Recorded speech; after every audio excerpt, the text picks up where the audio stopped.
ओम ह्रीं श्रीं श्री कमले कमलाय प्रसाद प्रसाद। ओम ह्रीं श्रीं महालक्ष्मी नमः। जय माता दी। कैसे हैं आप सब? मैं Neha Joshi. Welcome to Joshi and family. यह दीपावली आपकी सारी मनोकामनाएं पूर्ण करने वाली हो, इसी आशा के साथ इस वीडियो में हम जानेंगे कि किस तरह से पूजन करना चाहिए और साथ ही यह जानेंगे कि पूजन के पश्चात जो सामग्री बच जाती है और जो प्रसाद की सामग्री है वो कब हटानी है पूजन के काम में ली हुई। तो आइए शुरू करते हैं। मैं पूजा करके नहीं दिखा पाऊँगी समय के अभाव के कारण। आप इसकी जगह पे डिस्क्रिप्शन बॉक्स में देख सकते हो कि मैंने किस तरह से करवा चौथ की विधि और साथ में नव दुर्गा की पूजा की विधि दिखाई है। वह उसी के आधार पर उसी तरह से आप इस पूजा को भी कर सकते हो। सबसे पहले इस पूजा में हमें जिस प्रकार से हमारे घर पे कोई मेहमान आता है तो उसकी पसंद नापसंद का ध्यान रखते हुए हम लोग कार्य करते हैं। तो माँ लक्ष्मी का तो हमारे जीवन में एक विशेष महत्व है। हमारे जीवन के सारे कार्य माँ लक्ष्मी जी से जुड़े हुए हैं। उसी को ध्यान में रखते हुए एक माह पूर्व से जब पूर्णिमा, शरद पूर्णिमा से माँ लक्ष्मी का जन्म होता है, उस दिन से ही हम सारे माँ लक्ष्मी के आगमन के तैयारियों में और कार्यों में जुट जाते हैं। तो फिर इस दिन का विशेष महत्व है। यह महत्व इस साल यह 43 साल बाद ऐसा पंचदिवसीय त्यौहार ना होके 4 दिन का यह त्यौहार हुआ है। यह 43 साल बाद हुआ है। ऐसा बहुत शुभ मुहूर्त है। ज़रूर आप इसमें माँ लक्ष्मी की और श्री गणेश जी की और भगवान कुबेर की, सरस्वती जी की आराधना ज़रूर करें और साथ में ही उसी तरह से पूजन करें जिस तरह से कलश स्थापना ज़रूर करें। इसमें सबसे पहले मैं बताना चाहूँगी 16 मातृका ज़रूर बनाएं और साथ ही घी का अखंड दीपक ज़रूर जलाना चाहिए। और दीपक जलाने के बाद पूरी रात जागरण करने का भी प्रावधान है। अगर यह संभव न हो तो रात्रि 12 बजे तक तो अवश्य जगना ही चाहिए।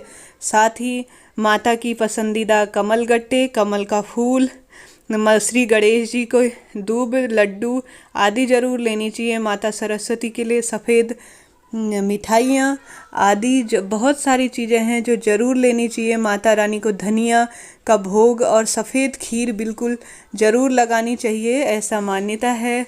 और साथ ही कई सारी चीज़ें हैं, आप मेरी डिस्क्रिप्शन बॉक्स में देख सकते हो। उसमें मैंने पूजा विधि बताई है किस तरह से करना है। माता लक्ष्मी को विराजमान उसी तरह से करना है और साथ में कलश स्थापना और 16 मातृका का पूजन ज़रूर करना चाहिए। साथ में ही यह जान लेते हैं कि किस तरह से पूजा करने के पश्चात हमेशा पूजा में अपने परिवार सहित बैठना चाहिए, साफ धुले हुए स्वच्छ वस्त्रों के साथ। और साथ में ही प्रसाद का सेवन उसी जब पूजा होने के बाद प्रसाद का सेवन ज़रूर करना चाहिए। हाथों हाथ यह जान लेते हैं कि किस तरह से पूजा की सामग्री को कहाँ रखना चाहिए और किसे दान देना चाहिए और कब उठाना चाहिए चौकी आदि को। तो फिर सबसे पहले चौकी बिछाने के बाद जो हम लोग पूजा इत्यादि करने के बाद पूजा से निवृत्त होकर हमें साथ के साथ ही जो ये प्रसाद है उसे ग्रहण करवाना चाहिए। जिस तरह से सत्यनारायण की पूजा में होता है कि हाथों हाथ ही उसी टाइम सारे भक्तों को इस प्रसाद को दिया जाता है, ठीक उसी प्रकार से इस प्रसाद को भी अपने परिवारजनों के साथ मिल बांटकर खा लेना चाहिए। इसमें आप एक नारियल लीजिए, उसे भी दूसरे दिन प्रसाद के रूप में बांटना चाहिए। और मैं बताना चाहूँगी जो इसमें मिट्टी का जो आप कैसी मूर्ति लाते हो ये आपकी इच्छा के अनुसार है। मिट्टी का अगर आप लेके आते हो तो फिर मूर्ति लेके आते हो तो उसे दूसरे दिन हमेशा दूसरे दिन सामान को और उस जगह को उठाना चाहिए। या जब भाई दूज की त्यौहार हो जाता है उसकी शाम प्रतिपदा को अच्छे मन से साफ सुथरे हाथों से स्नान आदि करके हाथ जोड़ के क्षमा याचना करनी चाहिए जो भी भूल चूक हो उसके लिए। और साथ ही उस दिन या तो दूसरे दिन उठा लीजिए या जिस दिन भाई दूज होता है प्रतिपदा का, उस दिन ज़रूर इसको उठा लेना चाहिए। और प्रसाद आप ज़रूर इसका वितरण करिए पड़ोसियों में, इनमें, और हाथों हाथ ही प्रसाद उठा लेना चाहिए, थोड़ा सा वहाँ पे रख देना चाहिए। और मैं इस कड़ी में बताना चाहूँगी कि कभी भी इसमें जो भी चावल वगैरह, जो चावल या जो भी आप श्रृंगार का सामान और भी अन्य चीज़ें हैं, उनको कभी भी किसी को भी दान पुण्य में बहुत कम देना चाहिए। माँ लक्ष्मी अपने ही घर में अपनी ही चीज़ों से हम पूजा करते हैं, तो वो घर में ही रहे तो ज़्यादा बेहतर है। मिट्टी की आप गणेश जी लाते हो तो उसे किसी गमले में रख दें, या जो फूल मालाएँ वगैरह होती हैं वो संभव हो तो अपने गमले में ही रख दें। यथास्थित आप किसी मंदिर के नीचे, पेड़ पौधे के आगे रख सकते हैं। मूर्ति की बात है तो मिट्टी की कई लोग मैंने देखा है हाथों हाथ पूजन करने के दूसरे या भाई दूज के दिन उठा के किसी पेड़ की जड़ में रख के आते हैं, पर मूर्तियों को इस तरह से नहीं रखना चाहिए। मैंने ऐसा पढ़ा है कि मूर्तियों को साल 2 साल हमेशा घर पे ही रख के रखना चाहिए। बहुत सारी मूर्तियाँ अगर हो जाती हैं घर में, ऐसा सुना है कि बहुत सारी मूर्तियाँ नहीं होनी चाहिए एक ही देवता की, तो उन्हें आप लॉकर में रख सकते हो या किसी जगह पे रख सकते हो। तो उसे आप एकदम से जिस दिन पूजा की है उसके दूसरे दिन या भाई दूज के दिन उठा के कहीं बाहर मत रखिए। हम अपने घर में माँ लक्ष्मी का आगमन करवा रहे हैं तो एकदम से किसी भी चीज़ को नहीं रखना चाहिए। थोड़ा सा साल 2 साल रुक के फिर उसको विसर्जित करना चाहिए। प्राचीन समय में तो विसर्जित किया जाता था, पर यह संभव नहीं है। अब आप फूल माला और ये सारी चीज़ें जितना हो सके अपने घर में ही, अपनी छत के गमलों में आदि इन चीज़ों में रख देना चाहिए। धीरे धीरे सड़ जाती हैं या ख़राब होते होते मिट्टी में मिल जाती हैं। हल्का सा गमला गाड़ के उसके अंदर रख देना चाहिए, ऐसा प्रावधान है। किसी भी एकदम से बाहर नहीं निकालनी चाहिए माँ लक्ष्मी की चीज़ें, और ना ही किसी को दान देनी चाहिए। जो चावल हम लोग इनमें लेते हैं वह भी अपने घर पे ही किसी पोटली या किसी चीज़ में रख लेनी चाहिए, या अपने रक्त संबंधियों को, बहन को, बेटियों को, इनको दान में देना चाहिए।